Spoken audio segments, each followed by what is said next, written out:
வணக்கம். இன்னைக்கு பன்னீர் பப்ஸ் எப்படி செய்யறதுன்னு பார்க்கலாம் வாங்க. அதுக்கு முதல்ல மைதா மாவை பிசைஞ்சு வச்சுக்கலாம். ஒரு கப் அளவுக்கு நான் மைதா மாவு சேர்த்துக்கிறேன். 1/4 டீஸ்பூன் அளவுக்கு சால்ட்டு சேர்த்துக்கிறேன். 1 டீஸ்பூன் அளவுக்கு நெய் சேர்த்துக்கிறேன். எல்லாத்தையும் நல்லா ஃபஸ்ட்டு கலந்து விட்டுடலாம். இது கூடயே 1/4 டீஸ்பூன் அளவுக்கு ஓமம் இல்லைன்னா சீரகம் சேர்த்துக்கலாம். நான் இப்போ ஓமம் சேர்த்துக்கிறேன்.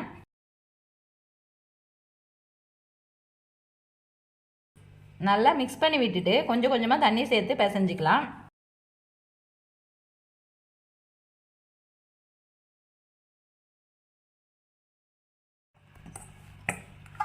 இந்த அளவுக்கு சாஃப்டாக நல்லா பிசைஞ்சு வச்சுக்கோங்க. இது ஒரு 20 நிமிஷம் நல்லா ஊறட்டும். பன்னீர் மசாலாவுக்கு 2 பெரிய வெங்காயத்தை நீல வாக்கில் கட் பண்ணி வச்சுருக்கேன்.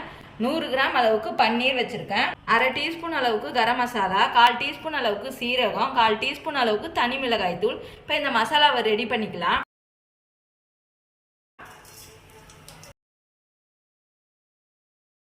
வெங்காயம் சேர்த்து ஒரு 5 நிமிஷம் வதக்கினா போதும்.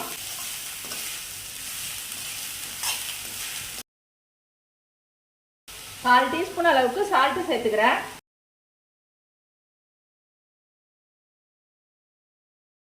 இந்த பன்னீரை நல்லா உதிர்த்து சேர்த்துக்கலாம். பன்னீர் சேர்த்து 2 நிமிஷம் வதக்கினா போதும். இப்போ கேஸ் ஆஃப் பண்ணிக்கிறேன். இப்போ 20 நிமிஷமா நல்லா ஊற வச்ச மாவை சின்ன சின்ன உருண்டையா உருட்டிக்கலாம். இந்த அளவுக்கு உருட்டி வச்சுக்கோங்க. கொஞ்சமாக மைதாவில் டிப் பண்ணி நான் உருட்டிக்கிறேன். டிஃபன் பாக்ஸ் மூடியில் நான் கட் பண்ணி எடுத்துக்கிறேன். இப்போ இந்த பன்னீர் மசாலாவை 1 டீஸ்பூன் அளவுக்கு வச்சுக்கலாம்.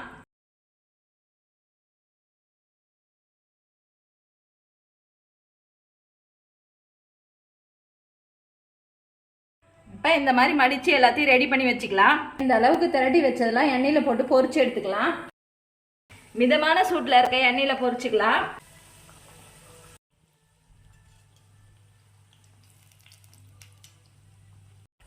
ஃப்ளேமை சிம்மில் வச்சு இந்த அளவுக்கு கிறிஸ்பியாக வெந்த பிறகு இப்போ எடுத்துடலாம்.